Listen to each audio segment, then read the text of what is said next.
Hello everyone, welcome to my channel. I hope आप सभी बहुत अच्छे होंगे। कल का आपने आई होप कि आपने जो करंट अफेयर का सेशन है वो देखा होगा।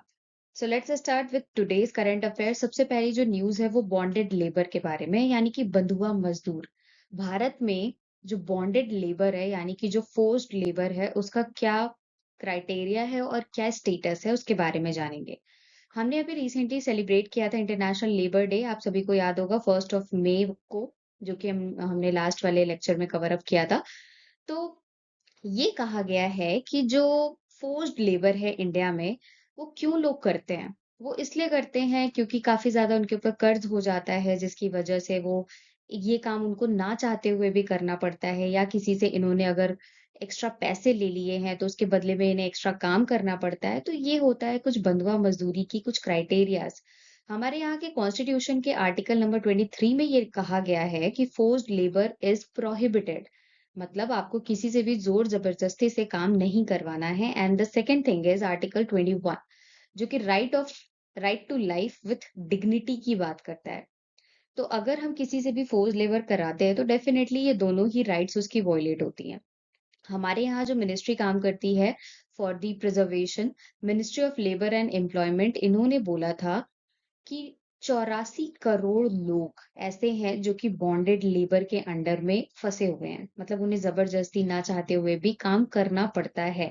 क्योंकि हो सकता है इन्होंने किसी से कर्ज़ लिया हो, या तो ये भी हो सकता है कि वो अपना पेट चलाने के लिए, पेट पालने के लिए ज़बरदस्ती के ये सब काम कर रहे हैं।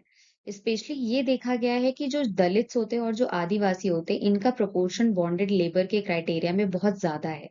साथ ही ऐसे वर्कर्स जो कि अनऑर्गेनाइज्ड सेक्टर में काम करते हैं, मतलब कि ऐसी जगह काम करते हैं जहाँ पे ना तो डेली वेजेस फिक्स्ड है, ना तो वहाँ पे कब आपको काम से निकाल दिया जाए कुछ पता नहीं है, कितने पैसे दिए जाएंगे कुछ पता नहीं है, कितने आवर्स आपसे काम कराए जाएंगे ये भी नहीं पता। वहां पर ये बॉन्डेड लेबर वाले केसेस ज्यादातर देखने मिलते हैं। सो ये जो डेटा है ये उसी दिन पब्लिश किया गया था जब हमने इंटरनेशनल लेबर डे मनाया था 1 को। तो इंडिया का क्या क्राइटेरिया है, इंडिया का क्या स्टेटस है, इसके बारे में यहाँ पर पूरी डिटेलिंग बताई गई है। So this is only editorial section, आपको डिस्कशन करना है यहाँ पर। अगर आंसर राइटिंग से कुछ यहाँ पर बन पाता है तो डेफिनेटली आप उसमें मेंशन कर सकते हो कि क्या-क्या चीज़ यहाँ पर इस रिपोर्ट के थ्रू बोली गई है, राइट? बाकी आपको डे याद रखना है कि इंटरनेशनल लेबर डे कब हमने मनाया था। Now moving with the next news, that is natural hydrogen. Government और प्राइवेट फर्म्स ये मिलकर के कोशिश ये कर रही हैं कि नेचुरल हाइड्रोजन को किस तरीके से एक्सट्रैक्ट किया जा सके, क्योंकि नेचुरल हाइड्रोजन जो है ये काफी ज्यादा सस्टेनेबल है, पोल्यूशन नहीं क्रिएट कर रहा है।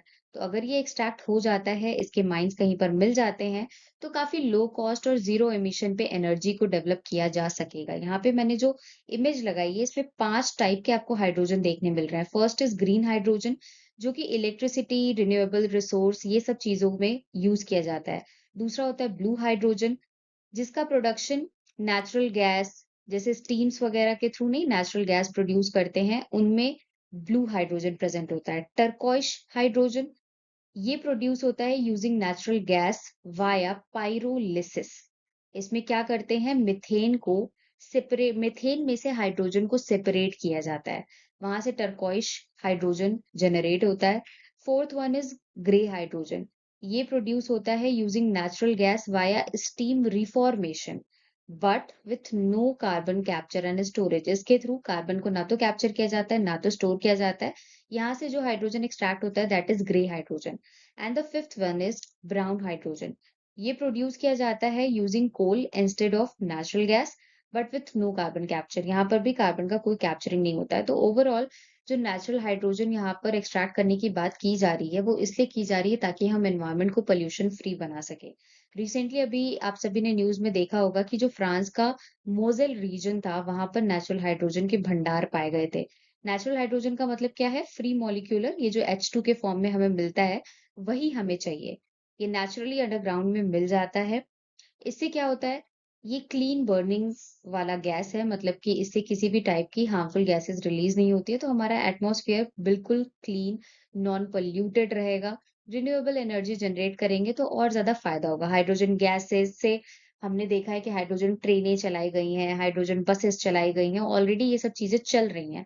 ताकि हम क्या कर सकें, ये जो हम फॉसिल फ्यूल यूज़ करते हैं ना, पेट्रोल, डीज़ल, उन सबको हम बायकॉट करके, उसको साइड बाय करके हम हाइड्रोजन का इस्तेमाल करें, जो कि क्लीन एनर्जी होगा। हमारा एनवायरनमेंट क्लीन रहेगा। 5 टाइप के हाइड्रोजन, मैंने पाँचों के टाइप्स बता दिए। अब क्या ज़रूरत है अपने इंडिया में? हमारे यहाँ पर ये ज़रूरत है कि नेचुरल हाइड्रोजन एक्सप्लोरेशन पॉलिसी लेकर के आई जाए, सो दैट कि हम हाइड्रोजन को कैसे एक्सट्रैक्ट कर सकें। साथ ही इंडिया ऑलरेडी काम कर रहा है नेशनल हाइड्रोजन मिशन में, तो उसी में ये एक्सप्लोरेशन वाली पॉलिसी को मर्ज किया जाना चाहिए, ताकि काफ़ी और बेहतर तरीके से काम किया जा सके इस टॉपिक पे, और एनर्जी को जनरेट करने में हेल्प की जा सके, right? So this is all about natural hydrogen, कि क्यों इसे एक्सट्रैक्ट करना ज़रूरी है और क्या इससे हमें फ़ायदे हैं। अगली जो न्यूज़ है that is related to private members bill. Polity के पर्पज़ से दिस इज़ वेरी इम्पोर्टेंट। ये जो कॉन्सेप्ट है ये लिया गया है हमारे कॉन्स्टिट्यूशन में फ्रॉम वेस्टमिंस्टर पार्लियामेंट्री प्रैक्टिसेस, यानी कि जर्मनी का कॉन्स्टिट्यूशन होता है, वहाँ से इस चीज़ को लिया गया है, प्राइवेट मेंबर्स बिल वाला कॉन्सेप्ट।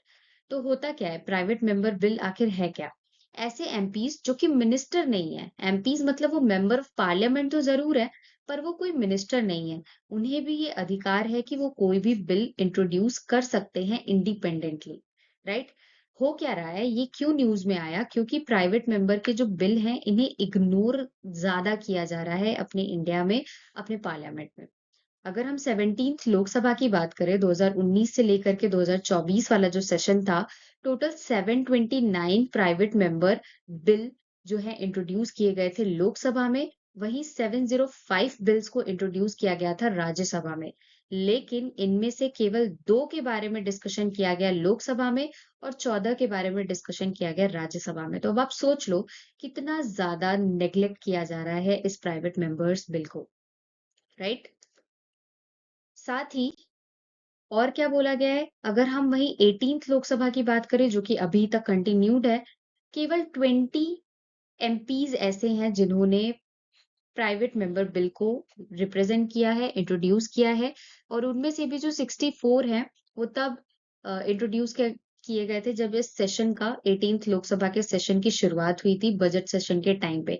लेकिन उनमें से आपको मैं बता दूं कि एक भी आज तक डिस्कस नहीं किया गया है। मतलब बिल्कुल लोअर प्रायोरिटी पे ये प्राइवेट मेंबर के बिल को रखा जाता है। ऐसा नहीं है कि प्राइवेट मेंबर जो बिल वहाँ पे इंट्रोड्यूस करते हैं पार्लियामेंट में, वो फालतू के बिल्स होते हैं, ऐसा बिल्कुल नहीं है। उनमें भी काफ़ी ज़्यादा नेशनल इम्पोर्टेंस की चीज़ें होती हैं, जो देश में चल रही हैं, वो लोग देख रहे हैं, उससे रिलेटेड काफ़ी सारी चीज़ें होती हैं, बट स्टिल उसको प्रायोरिटी नहीं दी जाती है। गवर्नमेंट इसको लेस इम्पोर्टेंस देता है। और तो और फ्राइडे का डे डिसाइड किया गया है कि इसी दिन प्राइवेट मेंबर के जो बिल हैं, उनको डिस्कशन किया जाएगा।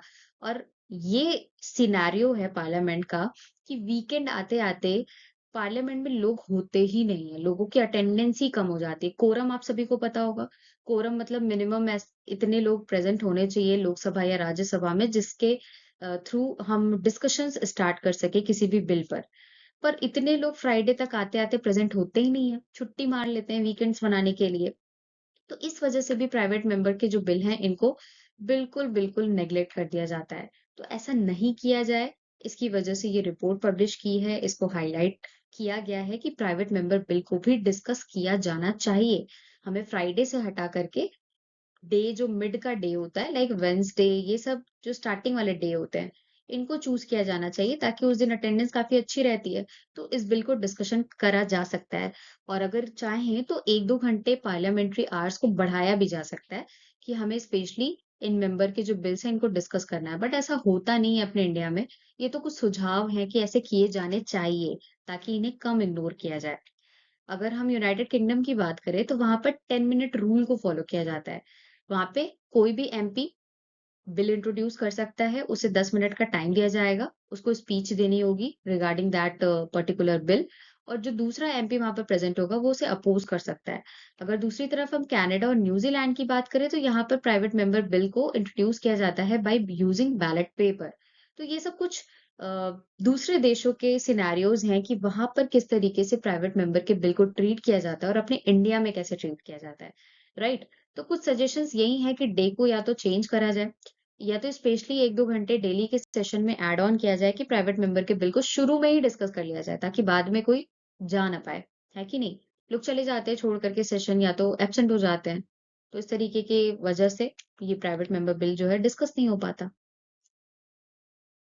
Now moving with the next news that is operation कगार। एक्चुअली ये काफ़ी पुराना है।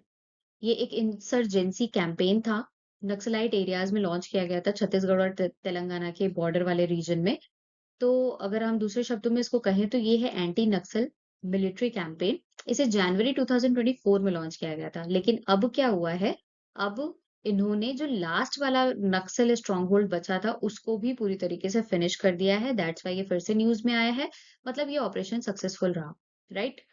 हमारी सीआरपीएफ की टीम, कोबरा, डीआरजी, एसटीएफ और साथ ही स्टेट पुलिस ने काफ़ी अच्छा अपना योगदान यहाँ पर दिया।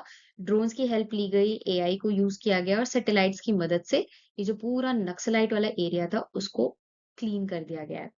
अगर हम छत्तीसगढ़ में बात करें तो कोर एरिया जो कि है बस्तर वाला, वहाँ पे बहुत ज़्यादा नक्सल्स आपको देखने मिलेंगे। गढ़चिरौली जो कि महाराष्ट्र में लोकेटेड है वहाँ पर, वेस्ट सिंहभूम वाला जो रीजन है झारखंड, वहाँ पर भी आपको बहुत ज़्यादा नक्सलाइट एरिया देखने मिलता है। पर अब इस ऑपरेशन कगार के थ्रू ये जो नक्सलाइट पूरा कैंपेन चलाया गया था, इसके थ्रू खत्म कर दिया गया है नक्सल्स को, राइट? तो अगर आप देखो अब तक के डेटा के हिसाब से मैं आपको अगर बताऊँ तो नक्सल अफेक्टेड जो डिस्ट्रिक्ट्स थे, वो करीबन 2015 में अगर आप देखोगे तो 106 हुआ करते थे। लेकिन 2025 आते-आते ये घट करके केवल 6 रह गया। मतलब 100 नक्सलाइट डिस्ट्रिक्ट्स को पूरी तरीके से क्लीन कर दिया गया है, राइट? आप सभी को पता है कि नक्सलाइट्स जो होते हैं वो अपना ही रूल रेगुलेशन चलाते हैं, किसी को एंट्री नहीं देते हैं, वहाँ पे गवर्नमेंट कोई भी चीज़ें हो नहीं पाती हैं। तो ये सब के चलते ये स्टेप उठाया गया और फाइनली हमने इसमें सक्सेसफुली अचीव भी किया है, राइट?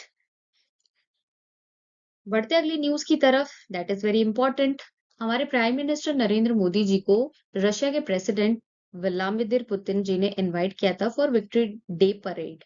पर आप जान ही रहे हो पहलगाम का जो टेरर अटैक हुआ उसके बाद से तो अब मोदी जी ने अपनी ये विजिट कैंसल कर दी है। वो नहीं जा रहे हैं विक्ट्री डे सेलिब्रेशन में एज़ अ चीफ गेस्ट। ये बात है वर्ल्ड वॉर 2 की कि कब आखिर ये रशिया जो है विक्ट्री डे आखिर क्यों मनाता है, उसके बारे में मैं आपको बता रही हूँ। वर्ल्ड वॉर 2 हुआ था 1939 से लेकर के 1945 तक, जिसे जीता था यूएस ने।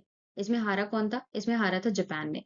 जापान ने क्या हुआ था कि जापान एक्सीडेंटली उसे पता नहीं था पर्ल आइलैंड जो कि पैसिफिक ओशन में लोकेटेड है ये यूएस का था। जापान ने इस पे बॉम्ब गिरा दिया। अब यूएसए इससे भड़क गया और यूएसए ने क्या किया रिटेलिएशन में हिरोशिमा और नागासाकी जापान की 2 जगहें फेमस सिटीज वहां पर 1945 में एटम बॉम्ब को ड्रॉप कर दिया। काफी ज्यादा तबाही हुई। इसके बाद जाकर के ये वर्ल्ड वॉर 2 रुका। यूएसए जीता, जापान हार गया। दो ग्रुप्स मेजरली थे, एलीज ग्रुप जिसमें यूनाइटेड किंगडम, यूएस और यूएसएसआर था और एक्सिस ग्रुप जिसमें जर्मनी, इटली और जापान था, राइट? तो इसी डे को सेलिब्रेट करते हुए, इसी जीत को सेलिब्रेट करते हुए क्योंकि विनर वाले ग्रुप में तो यूएसएसआर भी था ना, रशिया तो यूएसएसआर का ही पार्ट है। तो रशिया इसी को एज़ विक्ट्री डे परेड के रूप में सेलिब्रेट करता है हर साल 9th ऑफ मई को। दैट्स व्हाई इन्होंने इस बार 2025 की सेलिब्रेशन के लिए नरेंद्र मोदी जी को इनवाइट किया था। लेकिन अब नरेंद्र मोदी जी वहां पर विजिट नहीं करने जा रहे हैं।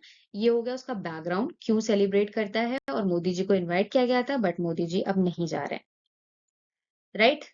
क्यों नहीं जा रहे हैं? रीजन आप सभी को पता है, पहलगाम का टेरर अटैक। इस वजह से पीएम मोदी इस सेलिब्रेशन को अटेंड नहीं करेंगे। रशिया जो कि 1991 में बना यूएसएसआर से अलग हुआ। यूएसएसआर में टोटल जब ये टूटा 1991 में तो 15 देश बने। उन 15 देशों में से सबसे लार्जेस्ट जो कंट्री निकल करके आई that is Russia. At present यहाँ के प्रेसिडेंट कौन है? व्लादिमीर पुतिन और कैपिटल है मॉस्को। बिल्कुल एशिया की भी सबसे बड़ी कंट्री है और पूरे वर्ल्ड की भी सबसे बड़ी कंट्री है कौन? Russia, right? याद रहेगा।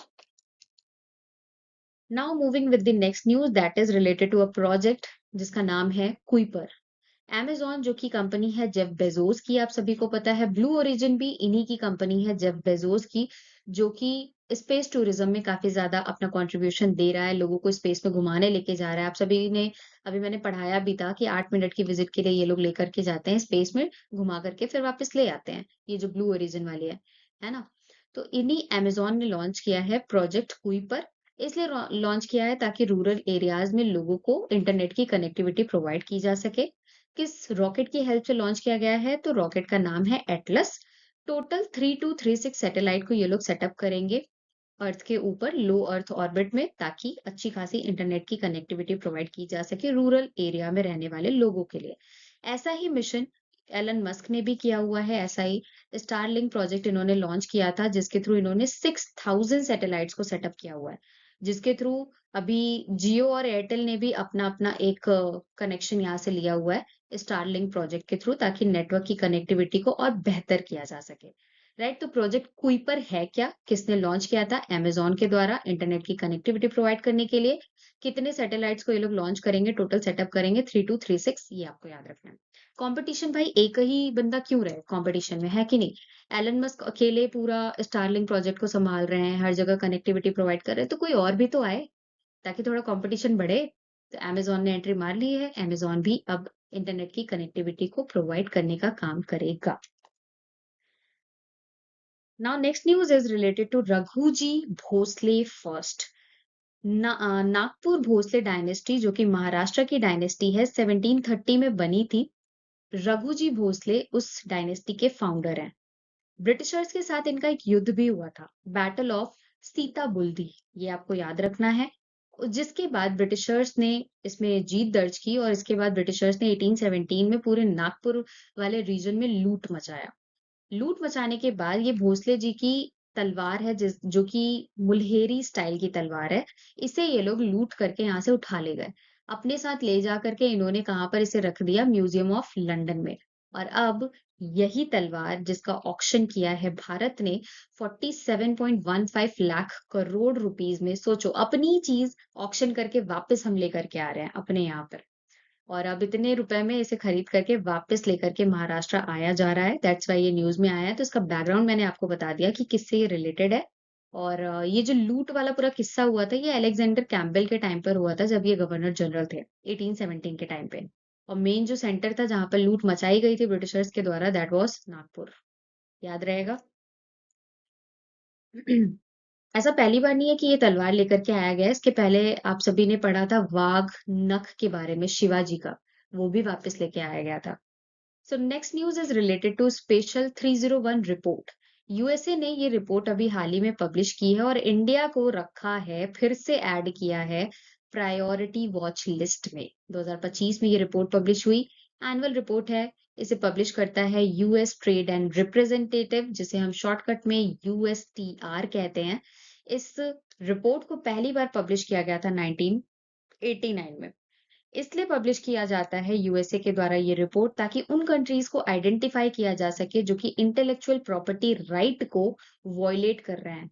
वॉयलेट करने का क्या मतलब? यूएसए में कोई चीज बनी, कोई चीज वहां पर डेवलप हुई, लोग अपनी कंट्री में ले आकर के उसको कॉपी कर रहे हैं और उसको अपना नाम दे करके अपने यहाँ पर बेच रहे हैं। ऐसा यूएसए ने कहा है इंडिया के भी बारे में, कि इंडिया में यूएसए से चीजें आती हैं, इंडिया उस चीज को कॉपी करता है और अपने यहाँ पर सेल आउट करता है। तो ये तो एक तरीके से कॉपीराइट वाला इश्यू आया, है कि नहीं? इसी के चलते इन्होंने ये रिपोर्ट पब्लिश की है, और ये बोला है कि इंटेलेक्चुअल प्रॉपर्टी राइट, जो कि काफी ज्यादा यूएसए को नेगेटिवली अफेक्ट कर रहा है। यूएसए का बिजनेस ठप हो रहा है। अब यूएसए से जो डेवलप हुई चीजें वो लोग क्यों ही खरीदेंगे? इंडिया ने खुद से उसको डेवलप, अगर मान लो ऐसा यूएसए कह रहा है कि किया, तो इंडिया अपने आप उसको सस्ते रेटों में बेच रहा है। तो यूएस का तो बिजनेस पूरी तरीके से फ्लॉप हो गया। इसी के चलते ये रिपोर्ट पब्लिश की है। और यूएसए ने वॉच लिस्ट में केवल भारत को ही नहीं, चाइना और रशिया, इंडोनेशिया, इन सारी कंट्रीज को भी रखा हुआ है। नाउ यूएसटीआर, जो कि इस रिपोर्ट को पब्लिश करता है, यानी कि यूनाइटेड स्टेट्स ट्रेड रिप्रेजेंटेटिव, इसका हेडक्वार्टर है वॉशिंगटन डीसी में। और अभी हमने हाल ही में world intellectual property right day celebrate किया था 26 अप्रैल को। उसी के चलते ये रिपोर्ट को पब्लिश किया गया है। राइट। अगली जो न्यूज़ है वो स्पोर्ट्स से जुड़ी हुई है। रिसेंटली एक लीग को आयोजित किया गया, जिस तरीके से अपने यहाँ पर आईपीएल चलता है ना, इंडियन प्रीमियर लीग, उसी तरीके से फुटबॉल का प्रीमियर लीग ऑर्गेनाइज किया जा रहा था 2024-2025 के सीजन का। यहाँ पर लिवरपूल क्लब ने इस लीग को जीत लिया है। किसको हराया है? तो टोटन टोटेनहैम को हराया है, और खुद जीत दर्ज की है। ये फुटबॉल का प्रीमियर लीग है, और लिवरपूल के नाम पर ये 20वां टाइटल है, तो आप इसका नाम याद रखना। जो न्यूज़ है वो भी स्पोर्ट्स से जुड़ी हुई न्यूज़ है। रिसेंटली ऑर्गेनाइज़ किया गया है सेकंड एशियन योगासन स्पोर्ट्स चैंपियनशिप। कहाँ पर इसे होस्ट किया गया? केडी जाधव न्यू दिल्ली में जो स्टेडियम है वहाँ पर इसे होस्ट किया गया और इंडिया ने यहाँ पर टोटल 83 गोल्ड मेडल जीते हैं। काफ़ी ज़्यादा प्राउड मोमेंट वाली बात है। भारत ने 83 गोल्ड मेडल जीते हैं। टोटल 21 कंट्रीज़ ने यहाँ पर पार्टिसिपेट किया था। और 83 गोल्ड के साथ इंडिया नंबर 1 पे रहा है, जापान रहा है नंबर 2 पे।